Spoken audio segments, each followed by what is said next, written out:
राधे राधे दोस्तों। आज की कहानी है बहू का सब्र। मम्मी जी, आप ये तो बता दीजिए, आखिर इस घर में मेरा कमरा कौन सा है। आज नेहा ने अपनी सास अनुपमा जी से पूछ ही लिया। तंग आ गई हूँ मैं रोज़ इधर उधर सोते हुए। आज आपको मुझे बताना ही होगा। नेहा ने लगभग गुस्से से ही सास से पूछा। बहू, क्या तेरा मेरा लगा रखा है, जहाँ मन हो वहीं सो जाओ। अनुपमा जी बोली। नेहा एक बड़े घर की इकलौती बहू थी, जिसे सब उसकी नसीब के लिए बधाई देते थे। तेरे तो बड़े भाग हैं जो इतने होते ख़ानदान में तेरी शादी हुई है।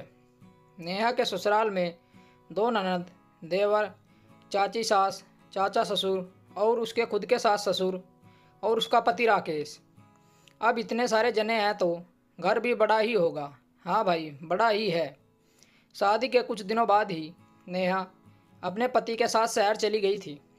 शादी के बाद अगर वो ससुराल आई भी तो 1 या 2 दिन के लिए। अब कोई कुछ दिन के लिए आए तो सब एडजस्ट कर लेते हैं। इसलिए जब तक नेहा शहर में राकेश के साथ रही, जब तक उसे कोई परेशानी नहीं हुई। लेकिन जब लॉकडाउन हुआ तो वो अपने ससुराल आ गई। शुरू शुरू में तो सब सही लगा था, लेकिन थोड़े दिन बाद जिस कमरे में वो सोती थी उस कमरे में कभी भी कोई भी आ जाता। मतलब होता ये, जब वो रात को किचन का काम ख़त्म करके आती तो देखती उसकी बड़ी ननद वहाँ सोई हुई है, तो कभी छोटी, कभी कभी तो उसका देवर भी वहाँ सो जाता था।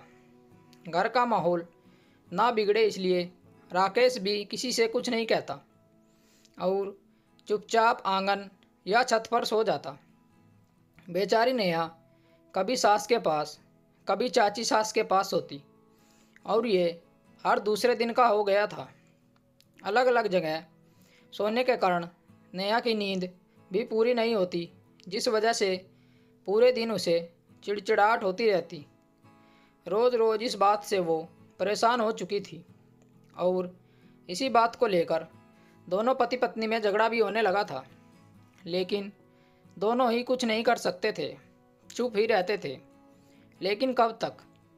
सब्र का बांध तो टूटना ही था, सो टूट ही गया। हुआ यूँ कि आज नेहा पूरी तरह थकी हुई थी। वो शांति से अपने कमरे में सोना चाहती थी, लेकिन ये क्या, जैसे ही वो सारे काम ख़त्म करके अपने कमरे में पहुंची तो देखा उसकी छोटी ननद वहाँ सोई हुई है। नेहा गुस्से में तिलमिलाते हुए अपनी सास अनुपमा जी के पास गई और बिफर पड़ी। मम्मी जी, आज तो आप बता ही दो, मेरा कमरा कौन सा है। अरे बहू, इतना क्यों चिल्ला रही हो, क्या हो गया। अनुपमा जी ने अपनी बहू से पूछा। मम्मी जी, आज फिर दीदी मेरे कमरे में सो गई, मैं क्या करूं, कहाँ सोऊं मैं। नेहा ने अपनी सास से पूछा। अरे बेटा, बच्ची है, सो गई होगी, तू चल मेरे कमरे में सो जा, इसमें गुस्सा वाली क्या बात है। अनुपमा जी बात को दबाते हुए बोली। अरे मम्मी जी, इतनी बच्ची भी नहीं है जो ये ना पता हो कहाँ सोना है, और मुझे किसी और के कमरे में नहीं सोना। मुझे सिर्फ ये जानना है इस घर में मेरा कमरा कौन सा है जहाँ मैं चैन से सो सकूँ। अरे बहू, इतना गुस्सा क्यों कर रही हो। संयुक्त परिवार में कभी भी कहीं भी ये सब हो ही जाता है। अनुपमा जी बोली। लेकिन मम्मी जी, यहाँ रोज़ रोज़ ही यही होता है, मुझे बस मेरा कमरा बता दीजिए, बाकी कुछ नहीं सुनना मुझे। नेहा बोली। अनुपमा जी ने खुशी के कमरे में जाकर, जहाँ उसकी ननद सोई हुई थी, छोटी चल उठ यहाँ से, ये तेरी भाभी का कमरा है, दूसरे कमरे में जाकर सो, खबरदार जो आज के बाद यहाँ सोई। अनुपमा जी छोटी को उठाते हुए बोली।